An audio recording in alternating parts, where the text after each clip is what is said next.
Are we having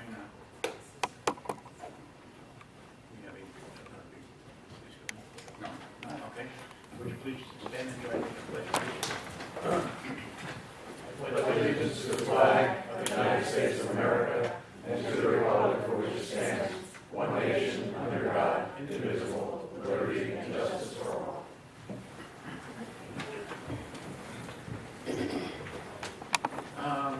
I need a motion for the approval of minutes amended of May 17th, 2018 and June 20th, 2018. Motion? So, Second? All in favor? Aye. Aye. Now, Mr. Robert Walton, sir, a representative from JCP&L, is here to give us a very short presentation, so he says, and then, we'll have a chance to ask him questions. Okay, very good. Well, good evening, Mayor and Committee. Rob Walton, Jersey Central Power and Light, 300 Madison Avenue, Morris Township, New Jersey, where JCP&L is headquartered, for the record. March 2nd and March 7th were two terrible events for our customers in JCP&L service territory. As you recall, we had two nor'easters come through, taking out about 526,000 customers, 250,000 in each storm. March 2nd storm came in on a Friday, roared through, taking out dozens of wires, poles, and trees, although there's some numbers in a moment. And just as we finished, or just about to finish, cleaning up that storm, another nor'easter came through on March 7th, taking out another 250,000 or so customers, and we had those folks back within 5 days. In total, 1,719 roads were closed as a result of downed poles, wires, and trees. 765 poles were broken, 1,971 spans of wire, primary wire, 1,241 spans of secondary, and this is the big number, 5,631 trees fell and broke our equipment, poles, and devices, taking out power again to those 526,000 customers. Our crews worked 16-hour days for 2 weeks straight to repair and restore customers, and then for several days after the restoration was done, to go back and make repairs to things they had made temporary fixes to. So the guys worked very, very hard, very proud of the work we did in these two damaging storms to ensure if you're a customer without power, that's a little solace. You want your lights back on as soon as possible. So I'm happy to take questions about the storm, and I'll talk to you a little bit about some of the solutions we proposed on Friday. Could you tell us, give us sort of the paper, I guess, on Sunday, there's a $400 million restoration project talking about over a 4-year period. The first year would be something like $1 per household, and up to the 4th year, about $4. Can you explain? So, sure. So in December of 2017, last year, the Board of Public Utilities provided all utilities operating in New Jersey, gas, electric, phone, cable, water, sewer, an accelerated program to recapture capital investment in reliability programs, in reliability improvements. And this will allow utilities to invest in infrastructure and recoup those costs within 4 years. So Jersey Central Power and Light is amongst the other utilities in the state, Atlantic City Electric and PSE&G, and submitting a plan to the BPU for approval that would include $400 million in investment in our infrastructure here in New Jersey and the JCP&L service territory. It would cost in the first year, the average residential cost of about 25 cents per month. It would go up to $1.89 in year 4 of that program, and then once the 4th year is over, that rate increase goes away. The program includes improvements to substations, including improvements to the Morristown substation, which serves a significant portion of the customers here in Morris Township. A part of that improvement to the substation would be adding a permanent flood wall. If you recall, not during Sandy, but during Irene, the Morristown substation flooded. So this would be, we have a temporary flood wall there now. This would include a permanent flood wall with automatic closing gates. It would also include the replacement of underground cable in many of our older neighborhoods. A lot of residential neighborhoods built in the 70s, 80s, and even in the early 90s were built with a cable construction that is obsolete and is prone to failure after a decade or more. We have, for example, Liberty Square, Liberty Village in Morris Township, right behind Convent train station, has outages on a regular basis because of this failing underground cables. We would go in and replace that cable wholesale in dozens of neighborhoods across our service territory. It also includes replacing of circuit breakers, not every circuit breaker, but many circuit breakers, with an automatically closing device. So a typical blue sky day like today, you'll have a tree limb will fall in a wire, it'll cause a short, the breaker will open, and power will be out to 500,000, 100 customers, depending on where that limb falls. The crew comes out, once they're finished making whatever they're working on safe, they'll patrol the line, they'll see that nothing's there, they'll find the fallen limb or the deceased animal that might have caused the outage, and then throw the breaker back in, and everything's back in 2 hours. These devices would automatically close that breaker after a minute. So presumably the limb or the animal contact would occur, fall to the ground, and then the breaker would automatically close in the hope that whatever caused that outage and fall to the ground and would restore customers within a minute or more, or a minute or less, as opposed to being out for a couple hours. These devices will save a tremendous amount of labor and also a lot of our outages that most customers experience. We have reclosers in our system now, but these would be a substantial ramp up of that replacement service. The other thing we'll be doing is looking to trim the overhang on zone 2 of our circuits. Our circuits are broken down into 3 parts, zone 1, zone 2, and zone 3. Zone 1 is from the substation to the first circuit breaker, first protected device. On that zone 1, we are, post-Hurricane Sandy, allowed to trim the overhang on those wires. So if there's a limb 16 feet above our wires in that zone, we now remove that limb so it doesn't fall onto our wires in a storm or even on a normal day like today. Beyond that part, beyond that circuit breaker, we are not permitted to trim except for 15 foot around the wire. So you'll see a limb 16, 20 feet above our wires, and it looks like it could fall onto the wires. We are not permitted to remove that. This filing will give us the permission as well as the funding to go out and remove those wires on zone 2 of the circuit, which is the primary wires from that first circuit breaker down to the very last circuit breaker. Zone 3 is the part of the circuit that goes from the primary down the side streets, which we call laterals, which is just secondary power. We do not remove the overhang on that. That would be an additional cost and investment. So those are the 3 main things. The 4th item is replacing of some underground transformers, but we don't have this here in Morristown, so that would be a benefit to Morristown and the city of Summit. So those are the initiatives. We filed that on Friday. We are going to be having public hearings before the board. All utilities will for these great improvements. And we're certainly looking for public comment, hopefully support for those investments. Rob, can you talk a little bit about the substations and what the plans are to prevent that situation that happened during Sandy when the substations blew and you had to wait for the substations to be repaired before they could do the wiring to the houses? Yeah, much of that, in Irene, it was flooding in Morristown substation that caused that substation to fail. The other substation repairs will be replacing buses, replacing relays, replacing other devices inside the substation, modernizing those from old mechanical devices to new modern electronic devices that would be able to be operated more efficiently, more easily, and also would be more reliable. Anybody else from the board have questions? Do you have the dates of the public hearings? No, the public hearing dates have not been announced. We just made the filing on Friday. The BPU staff will be reviewing in detail our proposal, and then asking us to set some dates, probably sometime in the fall. And tree problems are the #1 cause of power outages, correct? Trees cause half of our outages on a blue sky day and 90 to 100% of the outages in a storm event. And so the changes and upgrades you're making to the vegetation management on trees, what would that be? So, following Hurricane Sandy, the League of Municipalities and the BPU had a committee. They got together and said, what can we do to prevent these tree-related outages from occurring storms? And they proposed removing the overhang from all the wires in the entire circuit, 15 foot left to right, no wires overhanging no limbs overhanging our wires. And several municipalities and environmental groups pushed back on that as being too aggressive to remove the removal of trees. So they limited that to the first zone of the circuit, from the substation to the first protected device. All of the overhang is removed now as part of our regular trimming cycle, which tells you the March storms could have been worse, because there could have been other limbs that might have fallen on our wires and would have taken customers out. What makes removing the limbs on zone 1 so effective is that when a limb falls in zone 1, it takes out all the customers on the circuit. Whereas if a limb falls on zone 3 or zone 2, the customers in the first zone are not affected. So what our proposal is to remove the overhang in zone 2, which is the rest of the main part of the circuit. We think it will have significant improvement in reliability. Removing that overhang, limbs that would fall on the wires and cause outages will no longer fall on the wires. The other part of the vegetation management program is a more aggressive removal of hazard trees. Right now, when we identify trees that we think are in danger to fall onto our wires, we try to work with the homeowner to get their permission to remove the tree. But too often, the homeowner will look at the tree, they'll see that it has leaves on it, they'll say, it's perfectly fine, don't cut it down, I love my tree. And then months or weeks later, the tree may fail. We want to try to be more aggressive in trying to get those trees out there, provide more money, more opportunity to do that, as well as removing the ash trees. You're probably familiar with the emerald ash borer. These ash trees are dying very quickly. We want to try to get them out before they die and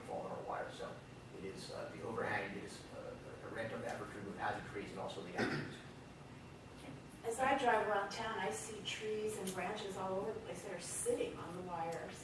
And how, is that concerned? Sure. More often than Done. not, people see that what they're seeing is wires in the communication space. So on a typical pole, the very top is called primary. That's 1,200 volts, 12,000 volts. That goes into the transformer, gets stepped down to secondary. Secondary is what goes into your homes and most small businesses. Below that is communication space, fiber optic, cable, phone company wire. In there, you'll often see tree limbs going right into those wires.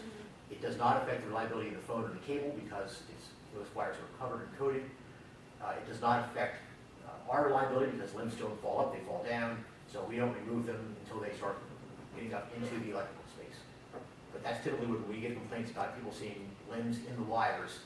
That's what we're seeing. Different wires. Yes. And what would be your advice to residents for the best thing they could do to help prevent outages?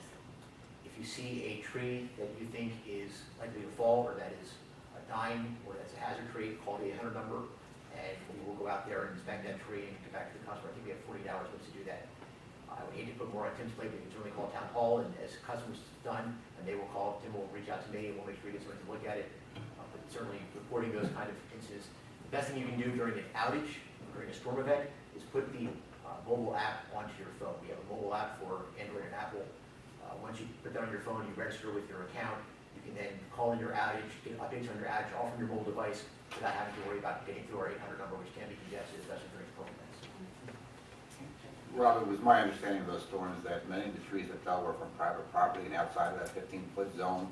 So it's really up to the residents there to make sure they're trimming their trees Yes. rather than because you can't. Correct. Yeah, we are very limited in what we can trim, and we do keep track of trees that are on our right of way or outside our right of way, and more often than not, the trees that are causing outages are outside of our right of way. They're falling onto our wires. We're not ready to trim. No? Matt? And one other question. I'm sorry. So I know that during the last couple of storms, I heard of problems with residents. They would get a call from JCP&L saying the power was restored and it wasn't, and then, so that whole communication problem, has that been addressed? We are getting a new outage management system for a couple of reasons. One is, on a blue sky day like today, if you go to our website, or onto the mobile website, or onto the app on the phone, you look at our outage map. On a day like today, where there's only a handful of outages, you can very quickly identify the dot on our map, the triangle, that is your outage. And then you can click on that triangle, and you get a good update about the ETR, the estimated time of restoration, the crew status, how many customers are affected, giving the range. But on a major event like the Mars storms, there are dozens of triangles on the map. So many are out of power. So it's very hard to kind of hone in on what your outage is and what the status of your crew is. So we're trying to improve that outage map so customers can have a better experience of finding out what the status is of their outage. The challenge with that is if you give too big of an idea, you're going to tell the whole world who's out of power. And it's not so much thieves, but certainly scammers will come knock on people's door and say, I'm from the power company, we'll fix your outage, but oh, you're behind your bill, just pay me $200 in cash and we'll fix it. We want to try to prevent those kind of scam artists from taking advantage of our customers with the outage. So we need to get a little better with that. Other issue is that we are not, this program does not include that. That is going to be done whether or not we do the IIP or not. John? To the extent that more of the wires could be put underground, have there been studies done on trying to make an investment in the longer run for that? Because over time, I guess it would pay for itself because of all the extra work that would be done in an outage with labor and whatnot. The last time when we were asked as a utility to study putting the wires underground was post-Hurricane Sandy. The cost at the time was estimated to be about $1 million a mile, which would take a residential bill and multiply it by 4 for the foreseeable future. I was told of a study in Massachusetts, which has a similar topography and layout from a utility standpoint as New Jersey. They estimated $2.2 million per mile to bury the water. So it is cost prohibitive to do so, and it is not, you don't get the return on your investment from a reliability standpoint.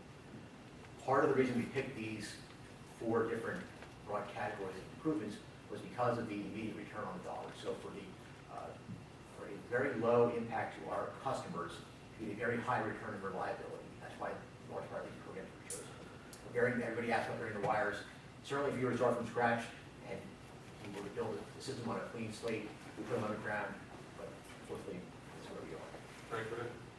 But not looking at it to get it done all at once, and it becomes a 20-year project or a 10-year project, and so it gets spread over time, and it's done little by little, and I'm sure there's some areas that you just can't do it. Right.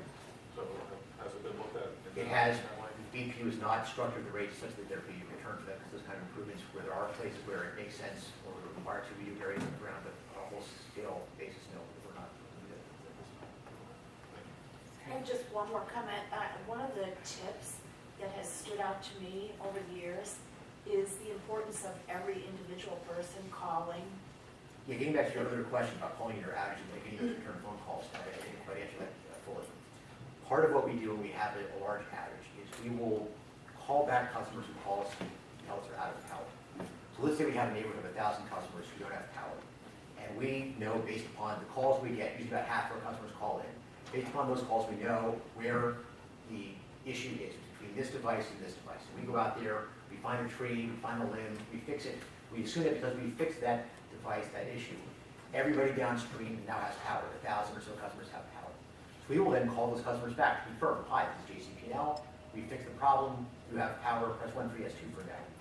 Somewhere downstream of that initial issue, there may be another tree limb, another incident, another wire down that we don't know about because we don't have a smart grid in our system in New Jersey. So those callbacks are not just to tell customers they're back in power, but as a way of confirming and capturing a smaller outage downstream of the larger one. So if you're a customer and you hear the power company calling you back saying, we fixed your power, you're back in, and you don't have power, you get pretty upset, you press 2, you call the mayor, you complain. That's part of that is trying to capture those embedded outages. What would fix that would be smart meters. Smart meters has been opposed by rate council, which is the ratepayers advocate in the state. We do not have, none of the utilities in New Jersey have smart meters that would tell you when folks are out of power. Pennsylvania is starting with smart meters. We're going to see how that works, and we may see that here in New Jersey in the future, but not immediately. I noticed two things. There were very many fewer idle trucks and people during this 3 northeasters than there were during Sandy. And I got a few calls complaining, but not nearly as many as I did during the first time. But I think the most important thing is that the communications that you people set up between yourselves and all of the contiguous mayors about the storm was great. We had a call from them every day at 1 o'clock, and they would wait until everybody asked every question they had, and I think that helped a lot. And what I did was I just sent out on Facebook every day all the notices that what was going on. And, it was some frustration, but in 5 or 6 days it was cleaned up. So I thank you for that. Okay. Anybody from the public care to be ask Mr. Walton a question? No one? Wow. See? Howard.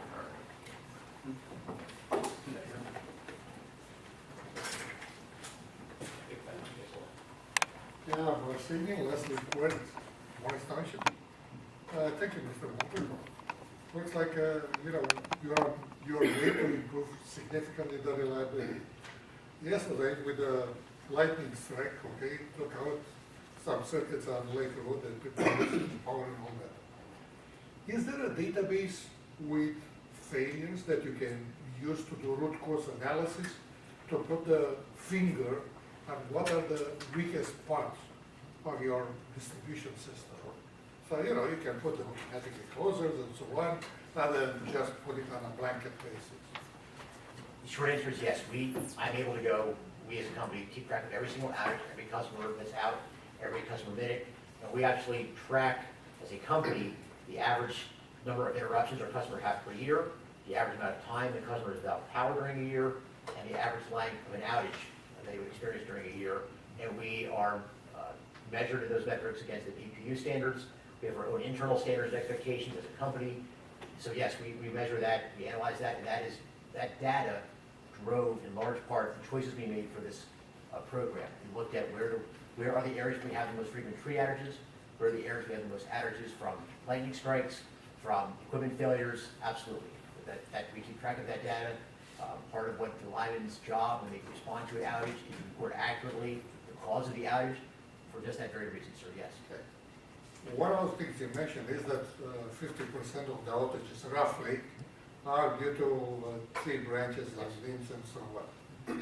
What can be done about this? I mean, obviously it's very expensive to put lights on the ground, so that's out of the question. So, One of the things that can be done is to increase the tree trimming radius that we are permitted to do. To give us, as a utility, the authority to trim not just 15-foot radius around the wires, but 15-foot ground to sky beyond what we're doing now, which is part of the application we've made. We could expand that trimming radius so that we can trim further away. If you go to other states, they do generally have larger corridors for their clearances from trees to wires. We don't have that in Jersey. We love our trees. That's sort of the trade-off we've made. We're going to have these, when you have these major storms, we're going to have more tree-related outages. In exchange, you get to have a beautiful tree canopy. who's the decision maker? The Board of Public Utility, the state legislature, and the governor of the state of New Jersey. So the township committee cannot work? The township committee has enormous influence there, very powerful people, and they make their voices heard on all these issues. Okay, so, The outage yesterday was because of a fallen tree. okay, so we'll need to refocus on where the levers are to Yes. bring about changes. One of the things that, and the mayor testified at the BPU hearing, so he can certainly testify to this as well. The chairman of the BPU was very interested in hearing about the tree-related outages, and he was happy, it seemed to me, to hear about people requesting a greater tree trimming clearance.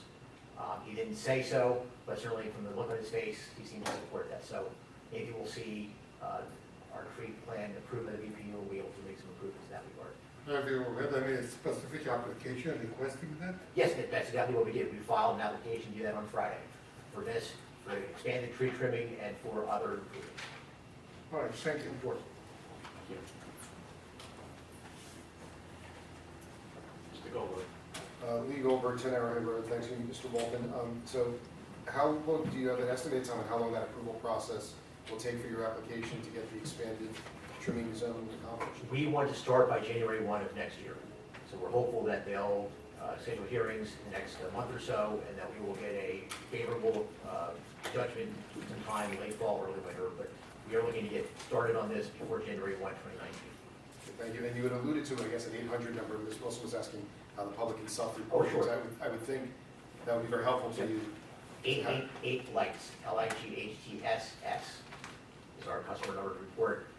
If you have a street light that's out, if you have a tree that you think is suspect, if you have an outage or own, all of those can be called in that 800. And could you just elaborate when you said, if you do have a tree that you think is suspect and you call in that number, did you say someone gets back to you within 48 hours? Yep, someone gets, we try to get out there and look at it within 48 hours and respond to the customer if it's a customer complaint, yes. That's part of what our foresters are required to do.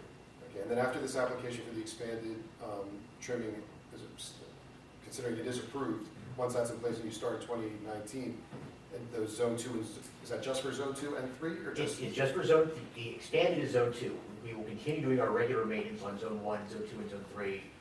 We trim every single circuit once every 4 years. So right now, we're doing all the circuits out of the Morristown substation, for example, and we will go through the entire length of the circuit. We will identify hazard trees, we will identify limbs that need to be cut back, and we will proceed to cut those limbs away, and then we will return 4 years later and do it all over again. And on the interim, if there are limbs that grow into the wires in the interim, we come out and we'll do spot improvements as well. And in addition to the 888 lights number, I mean, post January 1, 2019, when you can start to sort of get cracking on this, Yes. hopefully, is there anything that, not just the township, but other municipalities that you work with to provide information that they can push out to residents to increase the self-reporting? Because I think from an efficiency standpoint, rather than you sending people to every Sure. location.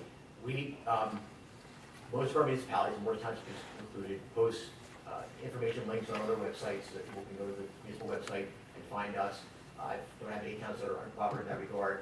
We're very lucky, post Sandy, the relationship between the company and our municipalities, without exception, has greatly improved, especially here in Morris Township. They're great partners with us on reporting outages, reporting incidents. Tim and I communicate maybe once a week at least on different issues regarding the power company. So it's a really great relationship and they're very formal.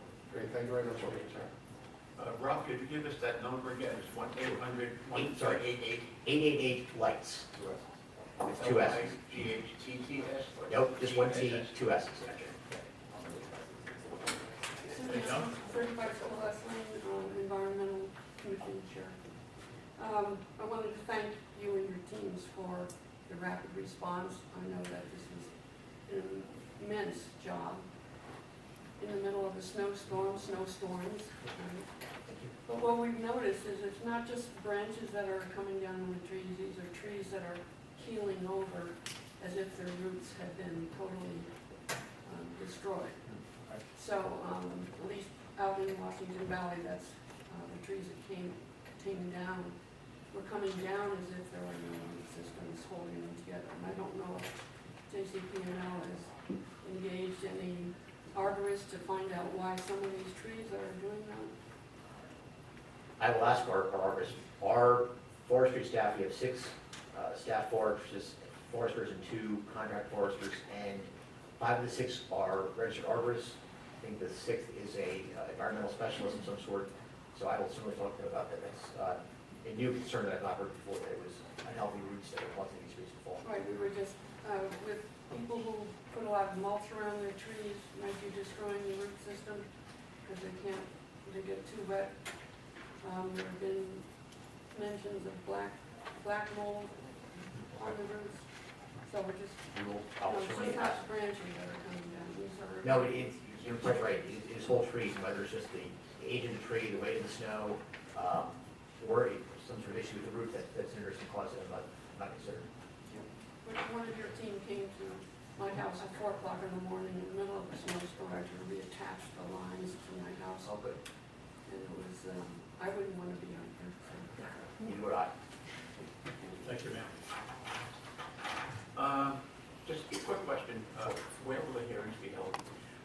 I don't know, but we, in the past, have had hearings at the Freeholders Meeting Room in Morristown. Okay. So I expect we probably do it again. We'll probably have them elsewhere in the state, probably somewhere in Red Bank or Homedale location, maybe somewhere else, either Trenton or possibly Newark or BPU as headquarters, but certainly So somewhere up we'll here. let the public know.